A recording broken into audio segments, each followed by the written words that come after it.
Allah subhanahu wa ta'ala dali qala al malau hore be battu ben wi hore be kunu alladina ben istakbaru mawnintini be min qawmihi immorde yimbe makko ben kanko annabi Shuaib ben he ko ayu Shuaib ko fanda hore be battu ben ko burbe jogade jawle ben e burbe jogade laamo ben ko be wiete al malau la nukhrijannaka wallahi man yaltinta ya Shuaib ko ayu Shuaib walladina ben amanu gomdimbe ma'aka wondube e ma koy gomdin koy jukku koyma wallahi min yaltinte min qaryatina min itte sare amende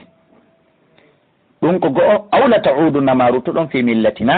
aron e dina amen kan ɗum ko gotel e ɗin ɗala o wiɓe ene o rutta min e dina mon kan awalaw kunna karihin hay so tawi komin añuɓe min yiiɗa min yarlaki kadi tarana haara gomɗi min fini min fefidiki alallahi min liɓi hoore Allah kadi ban penale in udunasi min ruttike fi millatikum e nder dina mon kan saabu min dari min sabotika min inni ko dina keferan kako Allah hino añe kasi min yilditike e makka min woni fenoɓe ba'da idi najjana Allah ɓawa Allah subhanahu wa ta'ala dandime min ha immorde e makka wa ma yakunu lana hanana min an nauda fiha nde min rutoto e makka illa an yasha Allahu rabbuna so wona so joomi amin yiɗi ɗulle Allah yiɗata ɗum wasi a rabbuna joomi amin yajani kulla shay'in kala hunde ilman gandal e nele waɗe kala ko faala ɗon wargol men e raɗagol men kala ko faala ɗon waɗe min hulata min goƴƴata alallahi tawakkalna kaka Allah subhanahu wa ta'ala ko min holori ɓe fewti e Allah subhanahu wa ta'ala ko ɗum woni golle julɗo ko ɗum woni gikku julɗo si satti si ɓiƴike nayo yaw karama ko batin o nayo yaw mbile ko yo townu juuɗe ɗen ala ko du'a ronki poɗude e moƴƴereji ala ko du'a ronki duñude e boneji ɓeni rabbana joomi amen iftah ñaawu baynana hakkunde amen o bayna qawmina hakkunde yimɓe amen ɓe mbel haqqi saabu goonga wa anta hayrul fatina kawni moƴƴo ñaawoɓe wa qala al malau hoore ɓe mbattu ɓe wi alladina ɓen kafaru yedduɓe min qawmi immorde yimɓe makko ɓen ɓe haalani jama maɓɓe hedditiɓɓen ɓayɓe huuli fi wata jama o gomɗin Shuaibu ɓeni layni ittaba'atum Shuaiban wallahi do son jokki Shuaibu meɗen yeetade on ono yo jama amen innakum haray onon idan on tuma la khasiruna on perdi wallahi musidɓe julɓe no heewi buy saliɓe gonga kan hande ka yaasimi en fewnditiki ɗo saabu ko mawɓe maɓɓe ɓen jiiƴata ɓe tawa ka haqqille maɓɓe ɓe yi ko qur'an e sunna woni gonga ɓe yi ko sunna woni gonga kono ɓe ronkira natirde muɗum saabu goƴƴugol ɓe yimɓe maɓɓe ɓen fa kadatum nangi ɓe rajifatu ha cangon fasubahu ɓe wonti fi darin ka gallili maɓɓe jatimina ko ɓe jikkiɓe maayi alladina ɓeɗo kaddabu Shuaiban fennuɓe Shuaib ka allam yagonaw fiha a sikkay ɓe ñiiɓali ka saare ɗon ha hande a sikkay ɓe hoɗali ɗon alladina ɓe kaddabu fennuɓe Shuaiban annabi Shuaib kanu ɓe laati humul khasirina ko kamɓe on perduɓe ɓen fa tawalla o hucciti kanko Shuaib anhum e maɓɓe wa qala o maki ya qawm kono yimɓe lagad abilaghtukum gomɗi mi yettini emo risalati rabbinele ko joomi annelilan kon on jaɓanali lan wona sahatu lakum mi laaɓani on reedu on jaɓali fa kayfa asa ko honno mi sonorta ala ɗo min e dow yimɓe kafirina yedduɓe joomi mu'um koɓe halka ko honno mi sunorta ɗum alano mi sunorta ɗum ko mayɓe ɓen mbimana woni ko yewti kono koye en faamu kamɓe mayɓe ɓen hara hiɓe nande ila ka ibnu adama on maayi ɗon o surraka kaburu makko nowru leyru ndun hino nande hito malaikaɓe areɓe ɓen landagol mo ka kaburu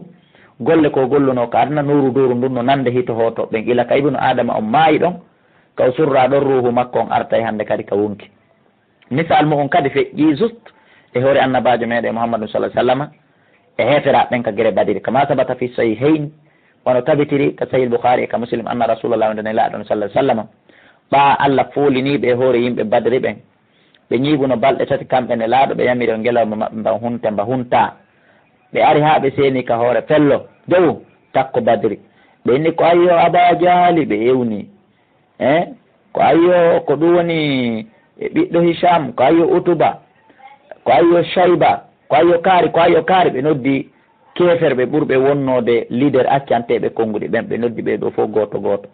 ɗumaki tawsi on tawi hal wajadtum ma wa'ada rabbukum haqqa tawsi on tawi ko joomi mon fodi on koko gonga min do mi tawi ko joomi an fodi lan koko gonga on sai sannamar maki nelaɗo Allah sallallahu alaihi wasallam ɓe yewtata ɓe lanni mayde on sai nelaɗo maki walladi nafsi bi yadi mi wondiri on mo wonki e woni e jungo mum ma antum on wonali bi asmahi ɗum ɓurde nande lima aqulu komin wolde komin hum mbi kamɓe ɗi mana ono wurɓe on ala urde nande ɓe kamɓe mayɓe ɓen walakin sikoni la yujibun ɓe wata tu woni jabade donc haray ibnu adama on haray wonki hunkon ko seeɗani iwata e makko ko seeɗani neɗɗon laatoto mayɗo ila ka wonki kin sorti e makko ɗo yo wattinede ila ɗon haray wonti wuruɗo watten yiili awa وما أرسلنا على دال من نلال في قرية إساري ومن نبي إمرد أن باجو إلا أخذنا سونا من ننجريت وأهلا يمبسار من بالبأساء سكتين دي جواب الرأي اللراج كما ودير تدون كفيو بأندو لتن موسي كن يوسي بيدي الله haray koy lorrohoy koye men memini ɓe ɗon haray ko baaba ɗum ɗon areta ko fiisi ɓe gomɗinay laallahum yaddarra'una kono gasa ɓe yankinanto Allah ɓe lerkitanoɓe tuuba ɓe rutto ɓe wiya bakkatoji ɗin fiwata lette ɓurɗe ɗen ɗon janɗude aroy amma ene lagine ila 1958 heɓi ɗo sen watti yiili ñande wo Allah addanayi en lette hum ɓurkon kon hanki ndargol si en yaggay tuuɓe ruttoɗen fiwata o addan en lette jane ɗen ɓeyden kadi asilirde e bone on janngo kadi o adda lette ɓurɗe ɗen ɗon sen watta lili yo Allah dandu ko ni ha sakkitorde jama on wona e lette ɓurɗe janɗude ɗen ɗum woni yiite jahannama yo Allah dandu en tuma baddalna rette men wattitima kana sayi'ati battane bone on alhasanata moƴƴere hatta afaw ha ɓe ɗuɗiti kadi o qaalu ɓe wi hey koko tawata goɗɗum waɗi en ɗum wona fus kadi massa aba ana gom ɗi me mino babiraɓe men ɓen kadi abdarra o lorraji wa sarra e satti e ndeji sifa koye ɓe en ɗo kon ko ɗum woni gikku ibnu adama na e men ɗum fuɗɗi wona wasi koko yedduɗen Shuaybu pus waɗi ɗum on say fa akhadnahum men nangirɓe noon hande kadi bawata tan e juhe fom tawi kamɓe lashuruna ɓe sowa andude men nanggayno ɓe fewn ɗon leer walaw anna halal ɓura hara ɓe yimɓe ceyi amanu ɓe gomɗinno wattaqaw ɓe huuli Allah la fatahana wallahi men udditani alayhim e dow maɓɓe barakatin barkiji molanaɗi moƴƴereji mina sama e morde ka asamanu kippingol toɓo e yurmede Allah nde wal ardi e ka leydi wona fuɗingol puɗi wala hakkine sikoni honto kaddabuɓe fenni fa akhadnahum men nangireɓe bima kanu saabu konko ɓe laati yaksibuna hiɓe faggito afa amina e hoolike e asiri ahlul qura yimɓe ceye ɗe an yatiyahum wonde arataɓe basuna lette amen ɗe mbayatan ko ɗum woni e jemma ndindon wahum hara kamɓe naimuna hiɓe ɗaani ɓe miijaɓe yaala eɓe hoolike ɗum ko ɗum waɗi siɓe yedde Allah no ɓe yeddiri wo awa amin ahlul qura ka hoolike ɓe yimɓe ceye an yatiyahum nde arataɓe basuna an yatiyahum wonde arataɓe an on ko nafiyu basuna lette amen ɗen duhan ka walluha ñalorma wahum wat kamɓe yal abuna heɓe fija afa aminu eɓe hooli makrullahi peeji Allah ɗen aɓe no hooli aɓe no tippi ka tiiɗi fala ya aman hoolota ko makrullahi pewji Allah ɗen illa al qawmul khasirun sona yimɓe perduɓe ko moƴƴinɗa o ko moƴƴinɗa a hawlota ko adaɗi pewje Allah ɗen an a yeehi aljanna ko bonnuɗa o ko bonnuɗa a hawlota ko adaɗi kadi ko ɗum woni pewje Allah ɗe wonde a yeehi yiite ko bayna al khawfi wattamaw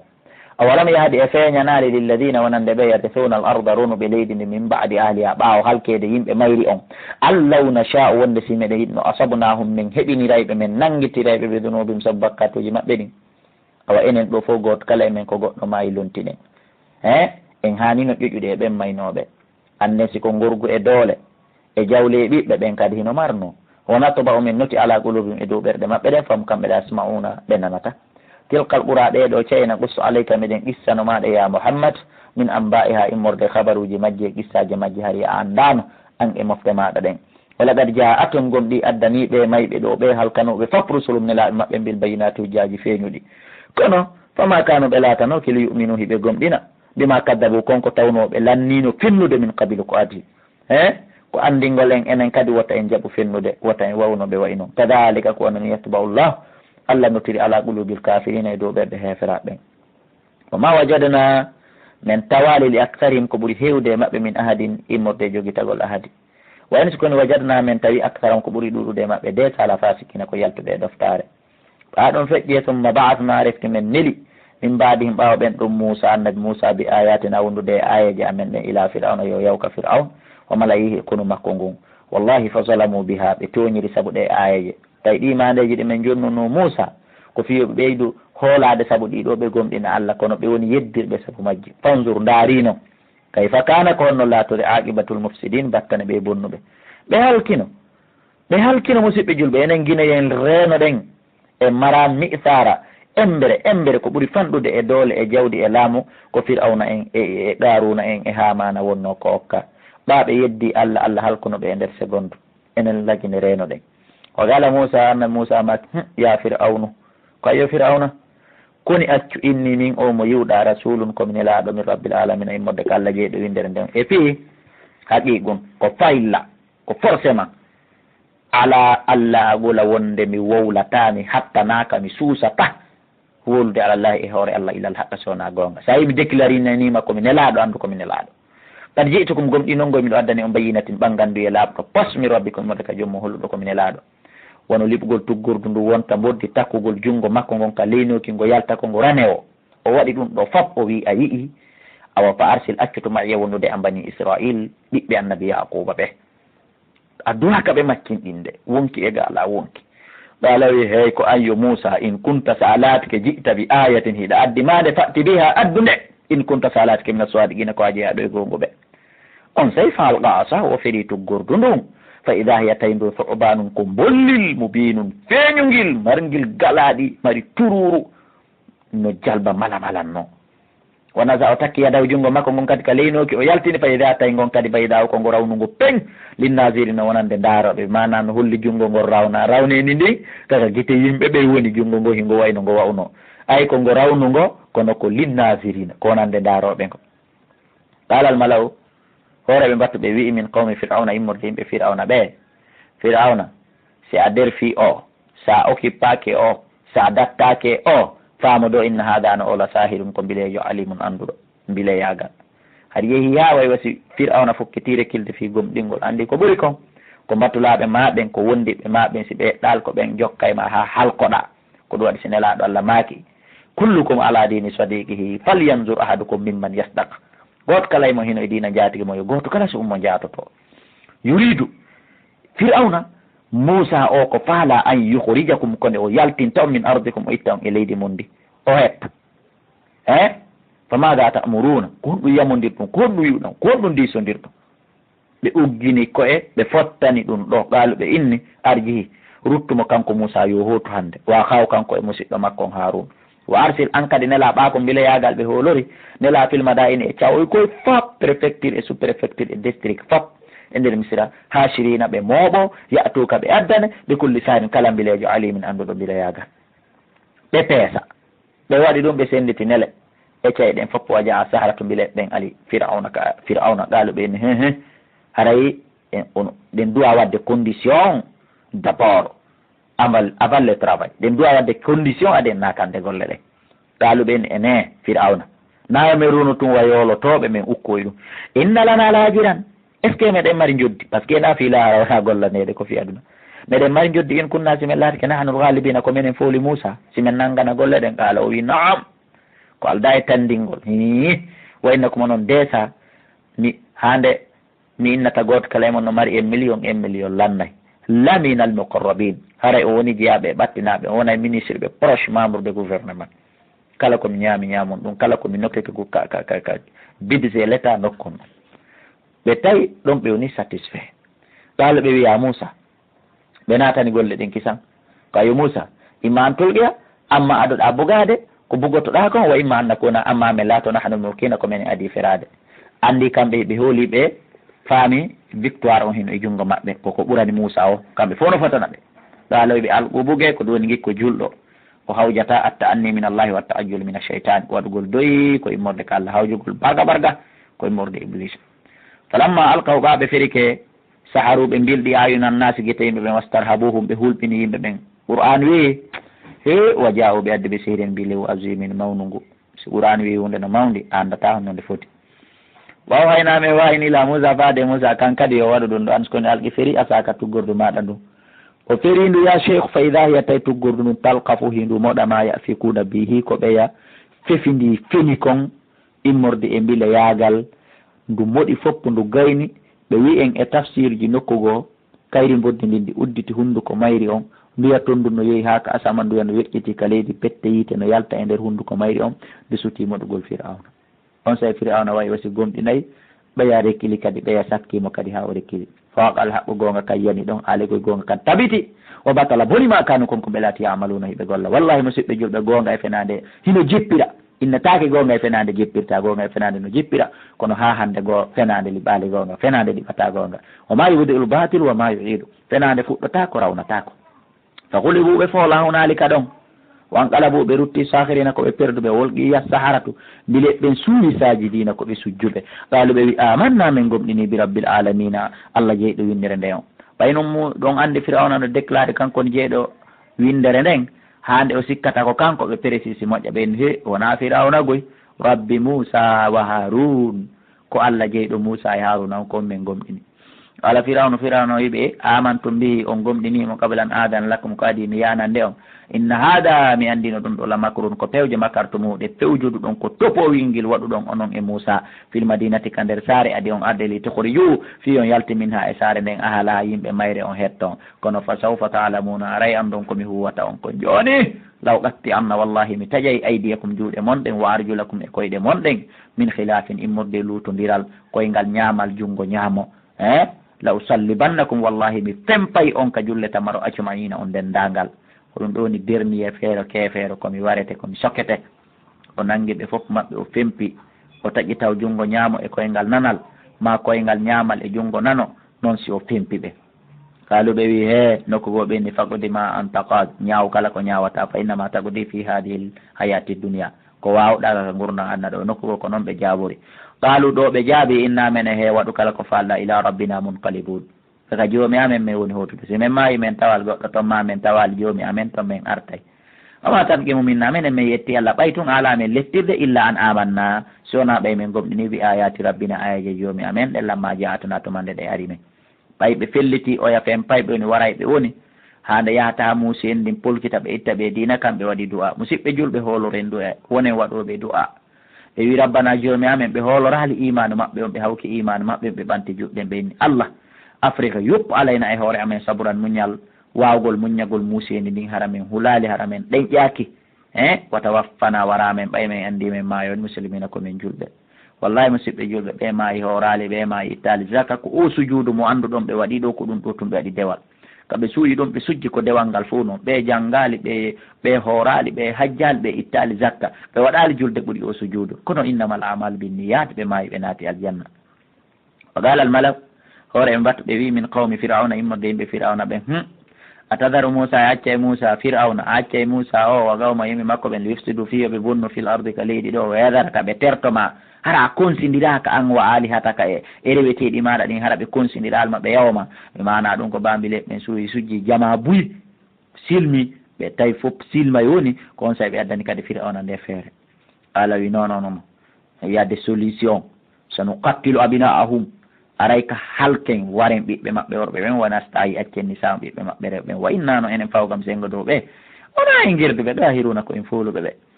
kala Musa na Musa makani le kawmi yimɓe makko ɓen ɓa o tawi e nele wargo ngon waɗay woni e hoore maɓɓe julɗo ko yo muulor muñagol o yiɓe istainu wallinore billahi Allah yande mi toriki on mi jeeji on wasbiru muño ɗon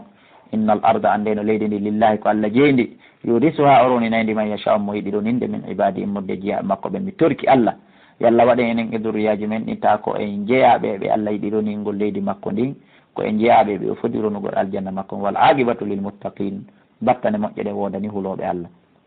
qalu ɓen e Musa minen min yeetanoma ko an wonata saabu ittugol men e kirisi ley koyɗe Fir'aun an min muññike duuɓi temeɗɗe nayyi e quelque a ari men mi udina min lorra min qabli an ta'tiyana ko adi arde men minen miɗe wiide lorra ko ha hewta haray gasi wa min mbaɗi ma jiitana ɓaawa ari men hani yo min muñño e modi a ɗum ɗo satte men tawi muñal ngal hewti kalanna kono weelaɗo anda cuɓutta enen kadi lagene ko ɗo fewnde yo musidɓe an julɓe ɓe daasi ɗon faamude lan enen kadi en lorrama kono wawi faamude wono saabu yen yalti e crise e sattede nden enen kadi ko ono yo musidɓe an wallahi o jibinama wallahi o janɗi wallahi o gayni école makko on fewndo ɗo nini haray hakkude ɗo e hettugol men en hoore men hino fota ila ka alansara juula salmina jotta ha neeɓi ɗo e mutugol nange ngel ma ɗon no juuti hino fota ila ka nange muti ɗo e julgol futuro ko noon fotata qala wi asano tañƴina rabbukum jomum an yuhlika nde o halkata aduwakum ayɓe moon ɓen heeña wa yastahlifakum o lontina on fil ardi ka leydi fa yanzura o ndaara kayfa ta'amaluna onon kadi ko hunɗum golloton wala kadi akhadna gomɗi men nangi ala fir'auna koneli fir'auna ɗen men nangiri ɓe bissinina kokke ndiyan arali duuɓi ndiyan ari wa naɗɗo sin e ɗitanede min samarati immorde e ɓiɓɓe leɗɗe laalam no gas kamɓe yaddakkaruna ɓe wajirto ɓeɗonki wajitade fa ida jaatum si ari ɓe alasanatu moƴƴere nden kala moƴƴere ko wiɗal ɓe nalana haadihi ye minen meɗen handi ɗum ko minen hani heɓude ɗum wa in tusibum seeɓiɓe sayyi'atun bone yattayyaru bi Musa ɓe katinoro annabi Musa wa man ma'ahu e ɓe wonduɓe e makko ala fama innama ta'iruhum no kataji maɓɓe ɗin indallahi ko immorde ka Allah walakinna ko woni aktharam ko ɓuri hewde maɓɓe la ya'lamuna ɓe anda. o qaalu ɓe dari ɓe fewti ɓe wi'i Musa face à face hey ko an ma ta'tinaɓe kala ko addanɗa men saabu mum min ayatin immorde mande immorde aya holluɗo hiɗa mari gonga ɗi tasharana fiya mbilɗor men mbiya ndemmade famana hanulaka menen mi wonali wonandema bi muminina komin gomɗinayɓe ma few. on andi ɓe jarriboranoma peeji ɗiɗi kokke ɗen e ɗuytanorede ɓiɓɓe leɗɗe ɗen. on sayi fa arsalna min wurti alayhim e dow maɓɓe tufana tufan ɗum woni ndiyam ɗuɗuɗan ari yuuli bihi remuruji maɓɓe yuuli bihi mattikelji maɓɓe wal jarada e kanu hitande arayde nden min acci ɓe remi fuuɗi min wurti kanu ɓaɗum rimi sawti moƴƴi yeehi ha ka ɓendata ɗon min wurti kanu metti bihi ngesele maɓɓe ɗen wal ɓummala e tenɗi min hubbiti tenɗi e maɓɓe tawi ɗum no wiña wiñanno e coñci ɗin e dankekin noni wo none awka jungo gon ka jiiba yaltina dolle dolle tenɗi amma fi ka hoore kan haalaka wadda faadi ay totiji min wurti toti e hoore maɓɓe ñande goo tun annabi Musa no jooɗi ka Firawna to ɗum totir wotour ari hino toɗɗo o in he kayo Firawna kon ɗum faamu ɗon no wawɗon dartode ɗi totiji ɗeni i Firawna ni wokkere kon ɗum toti wawani goɗɗo annabi Musa wayniki ɗon e wiyede kikiɗe tawi sa walto ka danke ma ko ya waalo hoore toti faccoɗa hoore toti ha tawi so goɗɗo e maɓɓe fokkiti wolde totiru cewtoto ko ka nder hunduko maɓɓe waddama e ƴiiƴan ɗum ɗo kadi ɗan ƴiiƴan Allah subahanahu wa taala watti ndiyam maɓɓe ɗan fo ƴiiƴan ndiyan ɗan ka londe ko ndiyam sa ƴetti a ñiɗi ka gobule a wiya wannu ka hunduko wonta ƴiiƴan ndiyan ɗan ka ko loru ko ndiyan sa ukki jolo fewo nga ƴawni ɗo ya waylu kamiran wonta ƴiiƴan ndiyan ɗan ka jangol ko ndiyan sa a ñiɗi ka a ƴoogi ɗo ya rondo ɗo ɗan won kamiran wonta ƴiiƴan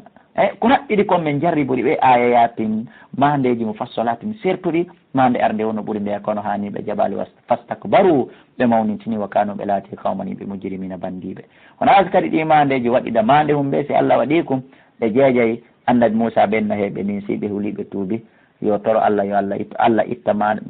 jarrabi on tum ɓe yedda kadi Allah adda ɗuma ko ni ɗum jokkodira lamma waɗa alayhim nde yanuno e maɓɓe arjisu lette ɗen ɗal ɗo ya Musa udu lana torano men rabbaka jomma bima ahida indaka ko ahodi kon e maɗa min hunnay layin kashafta wallahi sa hunci a itti annami arjisa lette ɗen lanuminanna laka wallahi min gomɗinte wala nursilanna ma'aka wallahi min accitay wuɗude e ma bani israil falamma kashafna Allah dal tumande min hunci mi itti annami maɓɓe arjisa ɗen lette on façon ɗon ila ajan ha ila jal humngal tawata kamɓe balighuhu ɓe hewtaygal ida ham tawayo kamɓe yankotuna ɓe firta ahadi ndin min adda oya jarrabuye kadi ɓe warrani ɓe tuuba kadi ɓe rutto min itta ɓe watta kadi bonen ko ni min gerdi haaɗi mandeji jeenayyi ɗo fo timmi on say min addi lette ɗen min halkiɓe fantaqamna minhum min yettiɓe no joni honno min yettoriɓe fawaragnahum min yolɓe fil yammi ka ilol maayo gomɓe anan tawi saabu kamɓe kaddabuɓe fenniɓe ayatina ayaji amen ɓe wa kanu ɓe laati an ha ayaji ɗen wasilina ko ɓe welsidiɓe wa awrasna al qawma min ronini yimɓe ɓen alladina ɓen yimɓe honɓe kanu laatinoɓe yustadafuna hiɓe lu'ina gollinteɓe kurketeɓe ɓen bani israila ɓe ari ɓe roni masharik al ardi wa magharibaha funnangue leydi ndin e hirnangue ko ɗum woni côté à côté allati ndi leydi barakna fiyande min hebbini barki e mum Égypte ko leydi waɗandi barki ɓe roni ndi leydi palais présidentiel primature kanji ɗin justice ensemble kamɓe julɓe ɓen ɓe hetti foof enen kadi Allah ronin en lagine ɗo ko ronina e dendanalngal aduna o wa tammata timmi kalimatu rabbika konngol jomum maɗa al husna moƴƴol ngol ala bani israila e hoore bani israil kono ko saabu honɗum musidɓe julɓe bima sabaru ko saabu koɓe muññi kon enen kadi muññoɗen wakkiloɗen muññoɗen tabiten muññoɗen ñiiɓen selen o dogudu no yaha tun Angola no wakki cawlu no suti Europe no suti Angola no suti ɗo muññoɗen wonen ɗo musidɓe julɓe townen juuɗe meɗen ɗen toroɗen wonden e tagore e ɓe Allah subahana taala on kawtindini en ɗo kawtiden e maɓɓe nokku gotum nangundu a yi undu sa yi oya dari no ke wi no ɗo moi c'est ramasser le pouvoir sur la terre min mi hucci laamu ngun ka hoore leydi ko ɓa fewndo laamu ngu yani himo ɗo si tawno fewndo laamu ngu yani o ala ɗo ko honnoɓe ɗo kadi hoccayno nda si hiɗon famudela donc muñoɗen tabiten enen kadi Allah subahana taala on walla en honno waɗammarna men halki ma kana konko laati yasna'u hino gollayno fir'auna wa qawmuhu yimɓe makko ɓen wa ma kanu e konko ɓe laati yarishuna hiɓe golla hiɓe moƴƴina wa jawasna min lumbini bi bani israil albahara ka baharu fa ataw ɓe ari بروي على قوم ادو يمبه يعكفون ومبه أفناده كدوني على أصنام لهم ادو سنمهم مأبه قالوا بوي دون كدي يا موسى كو أندرتم بني إسرائيل كو مستفي اجعل لنا ودن من إلها الله جو كما لهم ونودلني بيني آلهة الربتيدي قالوا إنكم أنون دو مفامي أن ولا جردو دو منتجهلون كون يمبه مجبه إن هؤلاء أندين بيهم بريود كونغا ومتبرم كو بحلكي بتيبه ما هم فيه كوكو بيون إمودو كوكو بيون ريود دو كو بحلكي بتيبه إمو وباطل إبيكو ميري ما كانون كوكو بلاتي عملون بقول قالوا غير الله إكو هنا الله بغيكم مدى بانتون إله الروتيد وهو كانكو فضلكم برنيون على العالمين هورتا جيفو يمبر مؤ ko kanko woni ko dande en joni kandi yando e modde ko nel firawna mi dabbana e reweteɗo ɓurɗo on ɗon onon ko yimɓe majjuɓe wayde an jeynakum ante to mande men danduno min ali firawna immorde ko nel firawna yasumunakum tawi ɓe memin an suu al adabi ko ɓuri bonde e lette hon ɗum yuqattiluna hiɓe wara abinaakum ɓiɓɓe mon worɓe ɓen wa yastahyuna hiɓe acca nisaakum ɓiɓɓe mon rewɓe ɓen tawi wa fi dalik